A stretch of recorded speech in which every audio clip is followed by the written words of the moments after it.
Amen. Sunday before last, we began our sermon series based on the book by Jim Wallace, Christ in Crises. Why we need to reclaim Jesus. We began the sermon series with a sermon titled Reclaiming Jesus, based on Luke chapter 6, verse 46, where Jesus asked the question, "Why do you call me Lord and do not do what I tell you?" In that message Sunday before last, just let me quickly recap. We talked about how the soul of American Christianity is in crises, mainly because it has been so identified with and hijacked by the right-wing political agenda. We talked about how there is nothing new under the sun, and how in the New Testament we see how the ruling powers intimidated believers, telling them not to ever use the name Jesus. How false teachers were able to move people back into bondage, and that the gospel had set them free from new converts. But then we saw how the power of the Holy Spirit made them bold in their faith, and then when that happened, they were in sync with and connected to Jesus' passions, teaching, and presence. And when that happened, they became a force to be reckoned with. We named the problem that the crises we are facing today, where the soul of America is threatened, is due to the fact that Christians have become disconnected from Jesus. No longer standing and acting in his name with his values, action, and inspiration. In other words, we are no longer acting like salt and light. And beloved, whenever Christians fail to be yeast or the leaven that the culture needs, we should not be surprised when individualism, selfishness, power, and wealth predominate over any commitment to serve each other and the common good, including upholding the Constitution and the values that you stood on in times past. We talked about how the election of Trump in 2016, the presidency that has followed, and the Christians' response to it all, how it has revealed just how disconnected many American Christians have become from Jesus. Beloved, this moral crisis in politics has catalyzed a crisis of faith. And that is why the very soul of the nation and the integrity of faith are at stake. A crisis of safety even in houses of worship. Lack of civility, decency threatens to be the rule of law. A decline in values and an increase in white supremacy are disorienting and dangerous. That is the state of our nation. That is the state of our present reality. And that is quickly becoming the norm, the new norm. But thanks be to God, there is hope. The argument that Jim Wallace makes is that the only thing that is going to turn this crisis around is for Christians to reclaim Jesus. But not the Jesus that we have created, not the one who serves our needs, not the Jesus who keeps us in power, not the Jesus that supports our narrow-minded ideologies, our power trips, but rather the authentic Jesus of the New Testament. For far too long, we have ceded the power and the person of Jesus to political movements with no ambitions toward his radical love. Reclaiming Jesus is not only our responsibility, but it is a necessary responsibility now more than ever. And that's where I want to pick up today. The crisis of faith and politics presents us with an opportunity, beloved, to go deeper. deeper into what we call faith, deeper into our relationships with each other, especially across racial lines, deeper into our proximity to the most marginalized. How many of you know that crisis can not only take you deeper into the moral, spiritual, and faith commitments that can shape both our personal and public existence, but it can also deepen our relationship with Jesus. If you've ever been in a crisis, I know you find yourself more on your knees in your prayer closet than any other time. Jim Wallace says that this crisis we are in is an opportunity for us to reclaim our identity in Jesus, who is our embodiment of God's love, justice, grace, and mercy. Beloved, the who of Jesus is the exact formula for what could bring healing and unity for our hurting and frightened world. Jesus is no longer here, but we who claim to be his followers are here. Our very democracy is at stake. I hear Jesus asking, why do you call me Lord, Lord, and do not do what I tell you? If not now, when? If not you, who? In this book, Christ and Crises, Jim Wallace says that the crisis is fundamentally about our chance, our choice of whether those who call themselves Christians are ready to go back to Jesus. Whether such a call might be taken up by others. We need this reconnection with Jesus more than ever in these days, in which we face a moral test of our faith and increasingly a moral test of our democracy. Over these next few weeks, I told you, I'm going to preach this sermon series until the Spirit says that's enough. So over these next few weeks, I want to use a couple of questions that either Jesus asked or was prompted by someone who asked him a question as we seek to reclaim Jesus and to be a force in this world. Beloved, there are questions we need to answer if we seriously want to be followers of Jesus.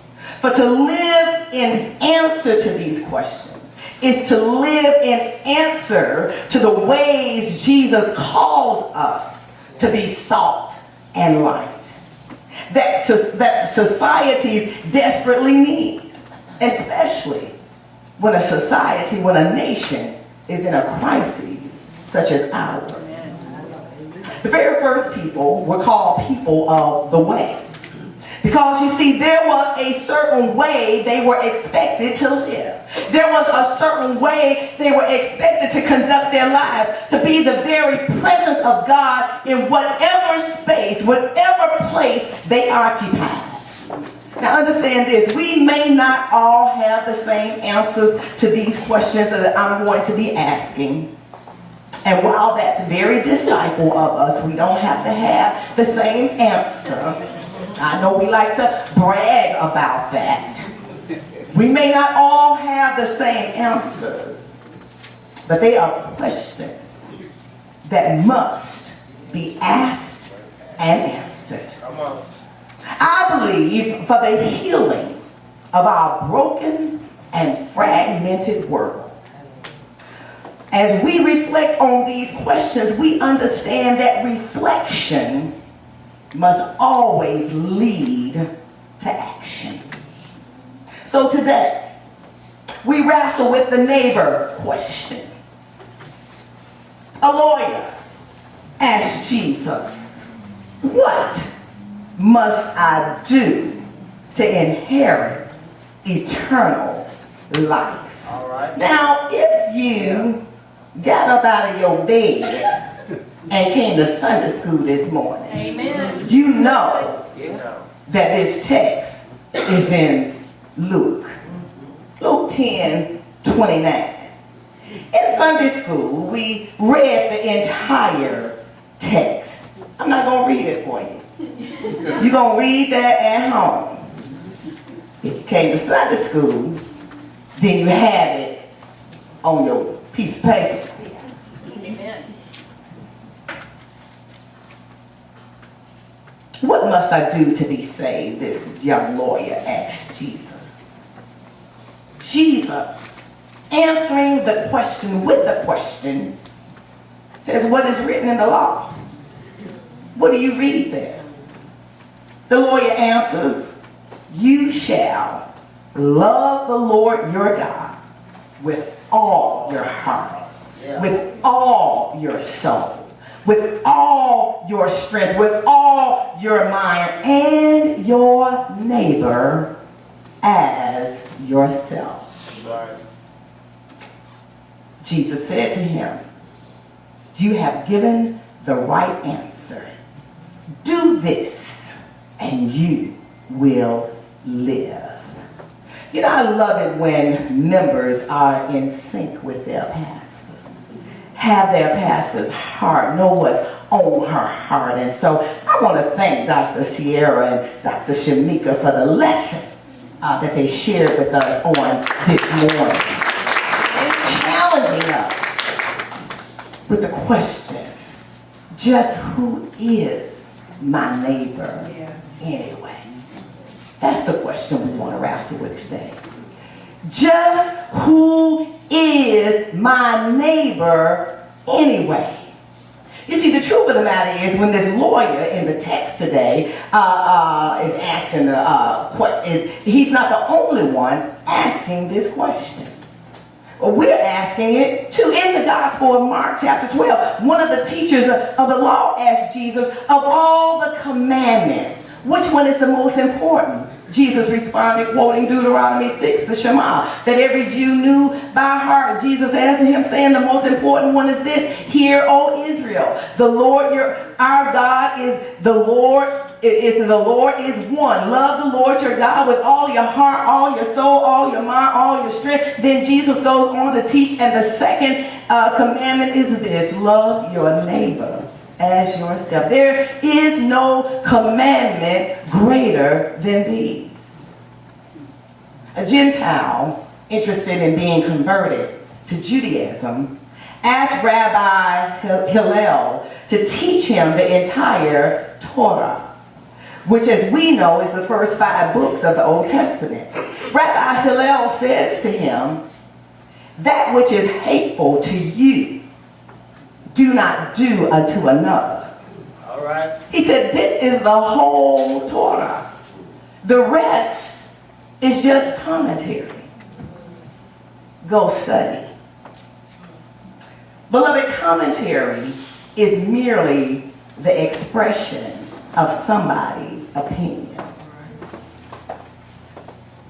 This is the golden rule. You learned it as a little baby. Do unto others as you would have them do unto you. The golden rule to live by. We get so caught up in the Word of God. We get so caught up in the 10 Commandments that we fail to pay attention to the precepts of Jesus that should be guiding our lives. Yeah. Beloved, the question is, who is my neighbor, is both timeless and painfully timely. You see, the real question is, who will we love and who will we hate? Yeah. Who will we be indifferent to? That's the real question in our heart when we ask the question, who is my neighbor? It is clear from the tone of the text that the lawyer who asked Jesus, just who is my neighbor anyway, was seeking to diminish or limit the scope of who his neighbor was. The lawyer was not looking to be open, welcoming, and inclusive. Clearly, he was looking for a way to exclude. But he's not the only one. In our preaching pericope, Jesus answers the question by sharing the parable of the Good Samaritan that we talked about in Sunday school this morning. It's a familiar text, and you're going to read it. You're going to read it this week. for your devotion. In that text, Jesus commends the act of reaching out to another in need. I've taught this text. I talked about investing time and money to help care for others, and about the inconvenience of ministry, how ministry is never convenient. And while all of those are good lessons from the Good Shepherd text, there are some more lessons in light of this crisis that we're facing. And if you don't mind, I just want to go a little deeper. Deeper than compassion. Deeper than time-consuming service to the needy.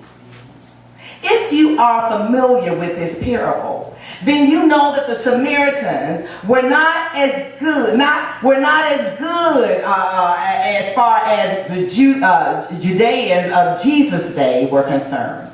The Samaritans were despised. Yeah. They were a mixed race. They were considered to be half-breeds. They were foreigners to the Jewish tribe, the chosen ones of God. Yeah. Nobody liked the Samaritans, and everybody tried to avoid them. But watch this. Jesus chooses the hated other as his example of who our neighbor is. Jesus uses the most foulest as a role model for us to know what it really means to be a neighbor to others, and thus pleasing unto the God we say we love. It is not the priest nor the Levite who sees the man lying in a ditch on the road in need, who reaches out with assistance. They keep right on going. They don't reach out with any self-sacrifice. They're not willing to risk their own safety on this Jericho road, which was also known as the Bloody Pass. As a matter of fact, the Reverend Dr. Martin Luther King Jr., in his last sermon that he preached before he was assassinated, he preached from this text, and he said, you know, it's possible that the priest and the Levite felt that the man was faking and really ready to rob him. We talked a little bit about that in Sunday school this morning. You know, you just don't know when you go to try to help somebody. Dr. King said, so the first question that the Levite asked was, if I stop to help this man, what will happen to me?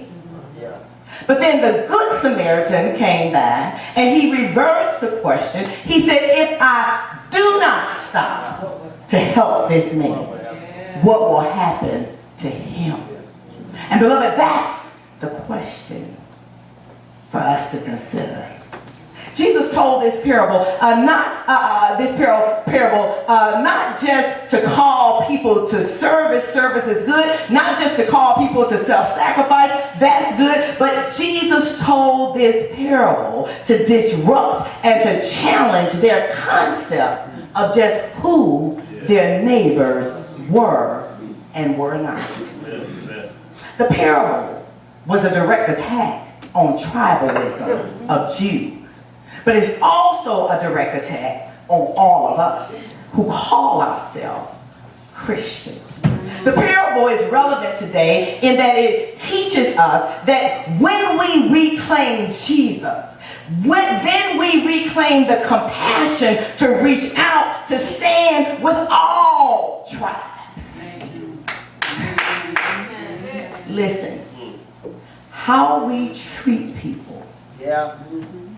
How we treat persons who are different from us, don't look like us, don't smell like us, don't dress like us, I'm coming down your street, don't speak the same language as us, not born in this country like us, don't love like us, not able-bodied like us, don't live in the part of town we live in, don't have the level of education we have. Beloved, it is how we treat people who are different from us that is the test of who we think our neighbor is.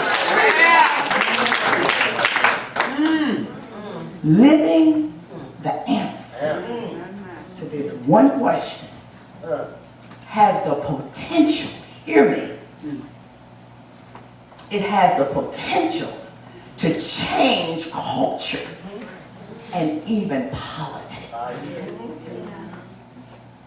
I was with Tammy Johnson this week. She and Raquel send their love. Tammy reminded me how one dark night we were coming from a campaign event and this car was pulled over to the side of the road and the emergency flashers were on and a white woman was out. She was just waving her hands frantically for help. And so we slowed down and we could see that the passenger in the car was slumped over in the car and she said, she reminded me that I yelled, "Stop the car!" and jumped out. Passenger, the white male, had Confederate tattoos on him.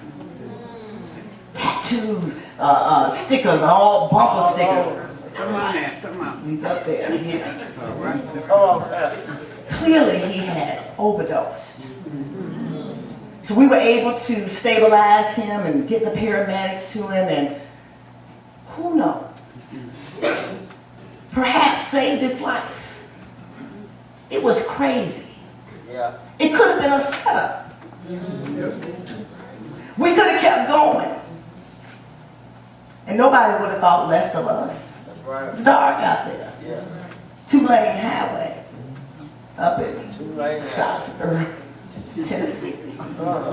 Dark. Nobody would have. I'm not telling you what you should or should not do. Always, as Dr. Sierra said, keep yourself safe. But when you hear the Spirit, Yeah. just like with the early church, Yeah.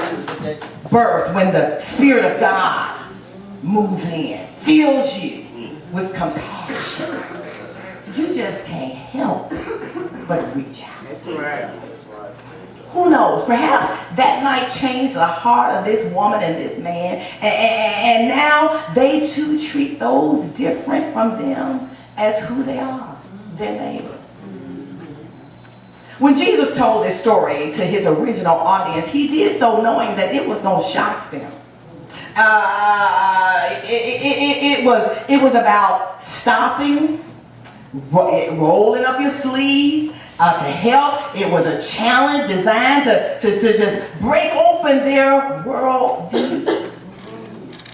In this parable, N.T. Wright, theologian, he says that Jesus demands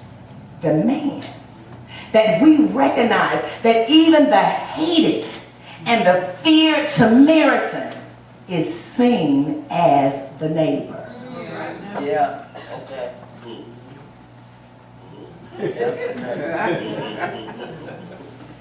Theologian Gustavo Gutierrez says the neighbor was the Samaritan who approached the wounded man and made him his neighbor.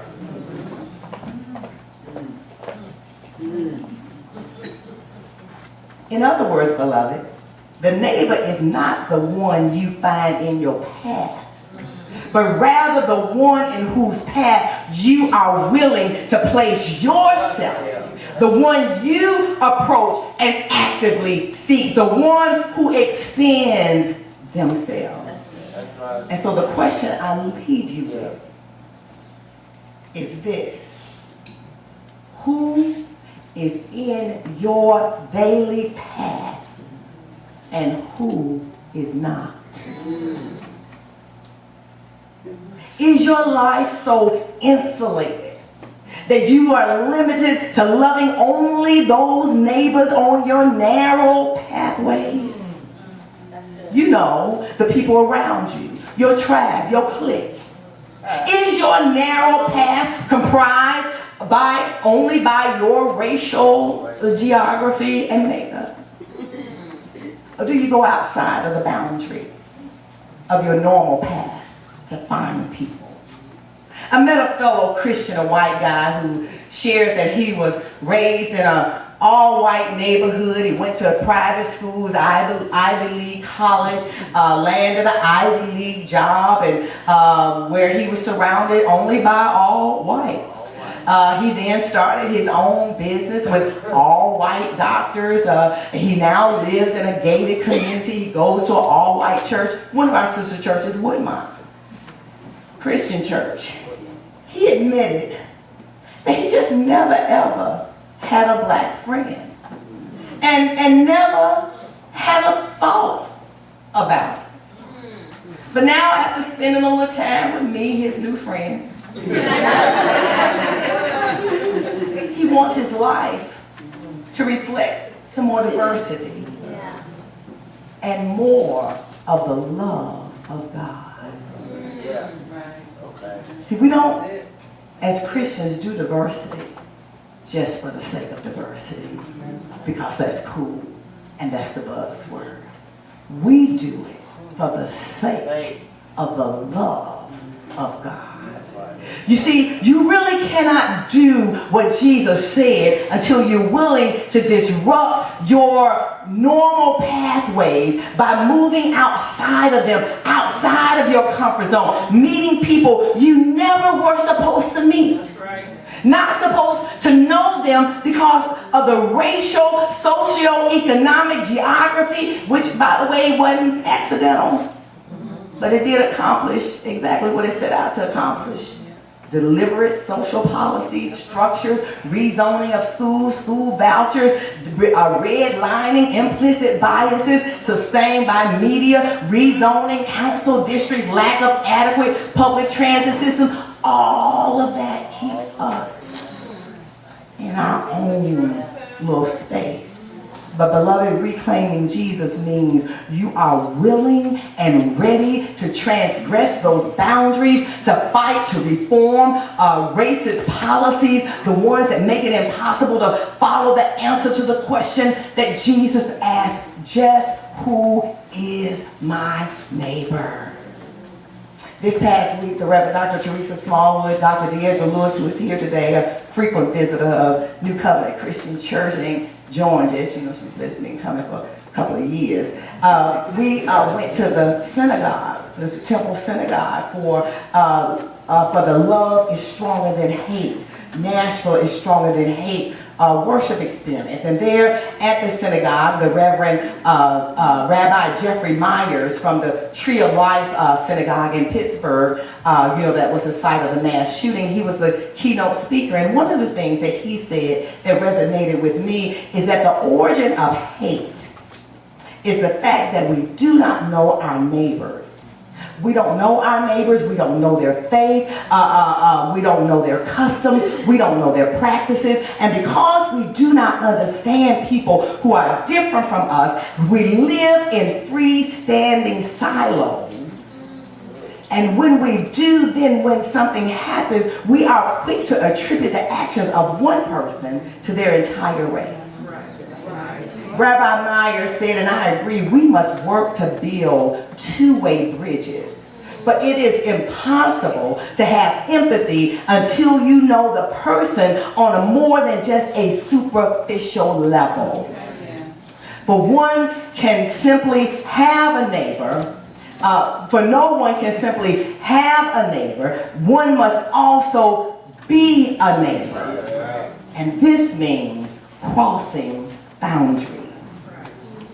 The truth of the matter is, learning to love our neighbors as brothers, sisters, and siblings different from us in every way is the key to guiding us into a new and diverse world that we are becoming. This is a matter of our faith, beloved. How we love God will show up in how we treat our neighbor. We can't stand here in the sanctuary and just sing, I love you, Lord, and then mistreat our neighbors. At the end of the parable, Jesus says simply, go and do likewise. Simply be a neighbor. For to love God means to show mercy to those in need. An authentic life is found in serving God and caring for others when you do, when they hurt, you hurt. Our response must be grounded in love. Love for Jesus and our commitment to follow him. We cannot just simply be disciples in name only.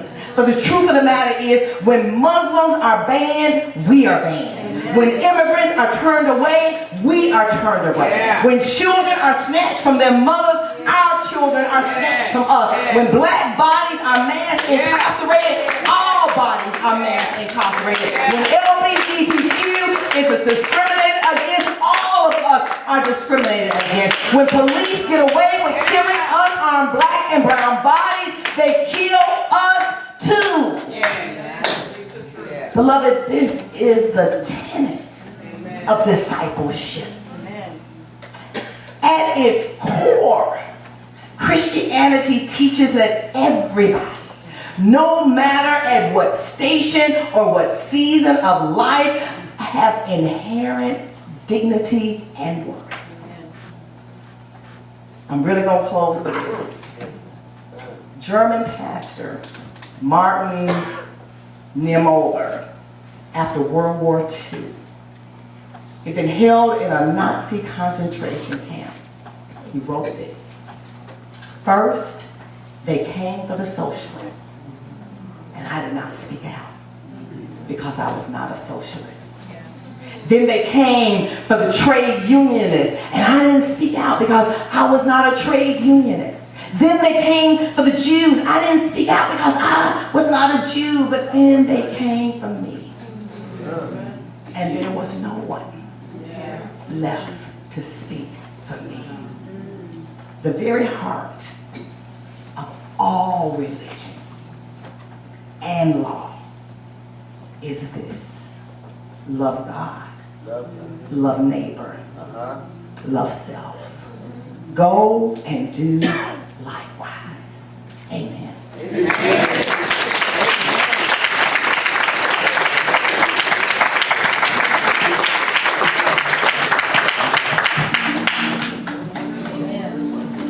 Amen. Amen. This morning, if you are here and feeling like maybe you don't have a neighbor, maybe you felt like you've been left on the side of the road, maybe you feel like you're journeying